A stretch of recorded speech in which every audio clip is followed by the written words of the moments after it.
Hello and welcome to the Cohen Career Center Video Clinic. This presentation will be about resumes, including what is a resume and how to build one. So, what is a resume? Your resume provides a brief summary of your skills, qualifications, and accomplishments, all related to a specific goal, which could be getting an internship, applying for a scholarship, applying for graduate school, or even applying for a full-time job. The purpose of the resume is to get you to the next step of the application process, the interview. Your resume should look like you on paper. It needs to represent you to people who don't know you.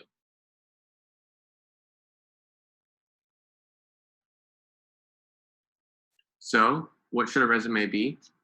Your resume is no longer a list of every experience, accomplishment, or award that you've ever had. Instead, it is a brief, mainly one-page combination of the most important skills and experiences that are most relevant to what you're applying for. When filling out your resume, use the job description or graduate program requirements to help focus on the terminology relevant to the field, but don't fill your resume with generic buzzwords. Make sure to use sections to divide your resume, making it easier to read. Remember, many employers review a lot of resumes at once and only have time to give them a cursory view. The rule is an employer should be able to understand your resume in 6 seconds.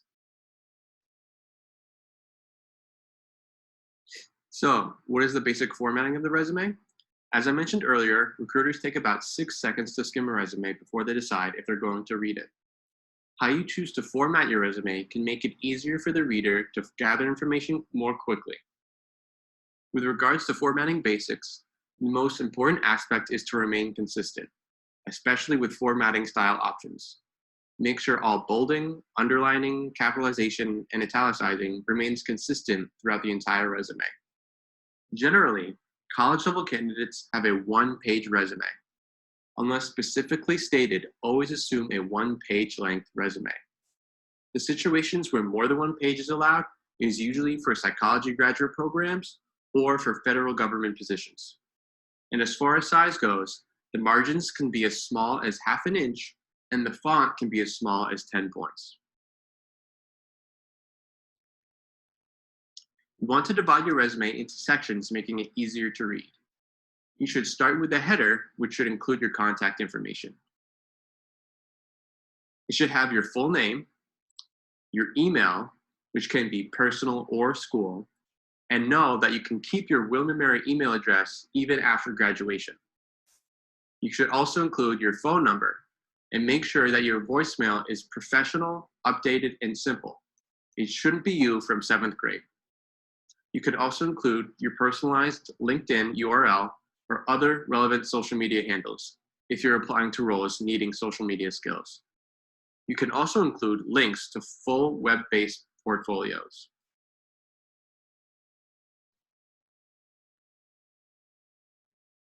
The next section you should include is education. Education should be in reverse chronological order, so most recent education should be at the top. Your high school information is acceptable through sophomore year. Beyond sophomore year, it should only remain on your resume if it serves as a networking point. Listing your GPA is optional, however, it is desired, and it should only be listed if it's a 3.0 or above. You can also include study abroad experience, unless you prefer to have a separate international experience section.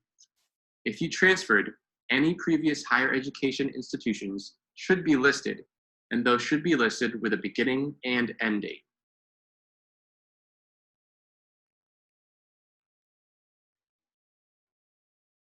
Next should be a relevant experience section.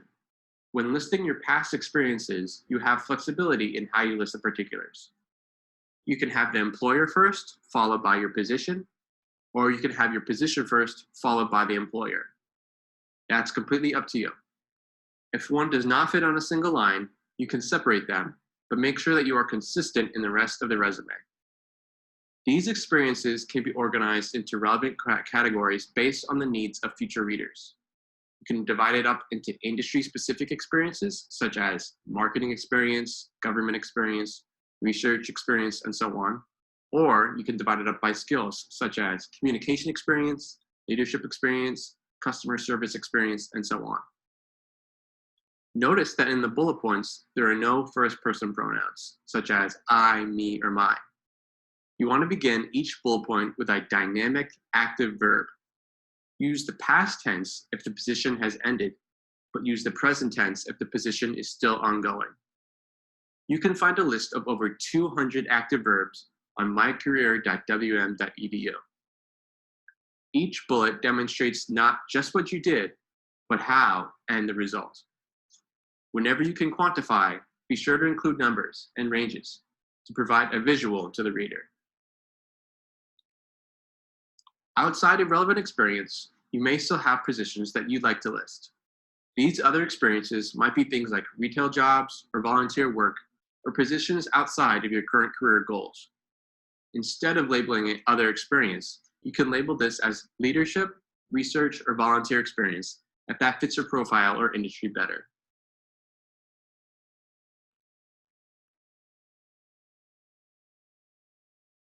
So what exactly goes on your resume? Any experience that has developed skills sought by recruiters can be on your resume. Receiving pay is not a requirement. Unpaid positions can be included, such as clubs, volunteering, jobs, major coursework, or internships. These 8 skills shown now are the skills most sought by recruiters across all industries. These skills are universal and are needed no matter what you apply for, so try to showcase them in your bullet points. Consider where you have and can develop these skills in your different experiences. When including an experience on your resume, there are particular elements that must be provided. The name of the position, the name of the organization, the city and state of where the role took place, and the duration. You do not have to give exact start dates, but instead you can use months and years to show how long you're at the position. When crafting your bullet points, focus on your accomplishments and skills rather than on required tasks of the position. Say what you accomplished, how you did it, and what was the result. A good way to build the bullet point is the PARC method, where you showcase P, the particulars, the role, the organization, the location, and the dates. A, action, what you did during the role. R, results, what happened because of your actions. And K, knowledge, what have you gained or learned from your experience. Here's an example of a good bullet point. Organized and managed 3 annual campus and community fundraisers totaling $5,000 in donations for charity. Notice the active verb organized and managed, the specific number of activities, and the quantifiable result. This is a great bullet point.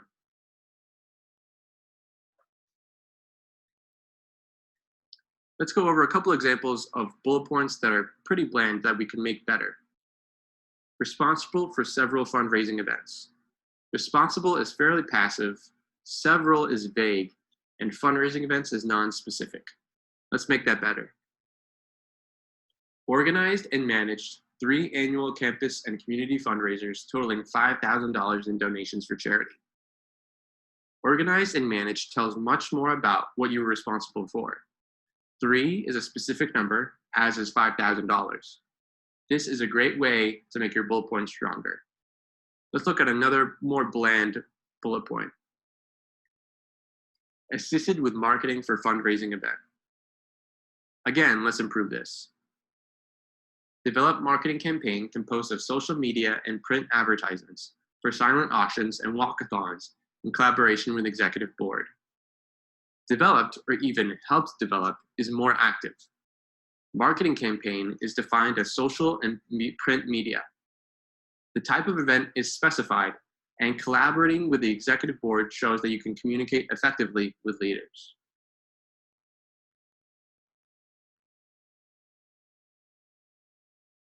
Any other sections outside of relevant experience should be selected based on the industry to which you are applying, as well as the types of categories that make sense in your list of experiences. Let's break down 3 popular extra sections. The skills section. Choose which skills to highlight based on the industry, and include only those that make sense. For example, This student is interested in marketing roles using social media, and so her professional experience using social media is relevant. This would be the space to include foreign languages or computer languages, software, or coding skills. The next section is volunteer and leadership section.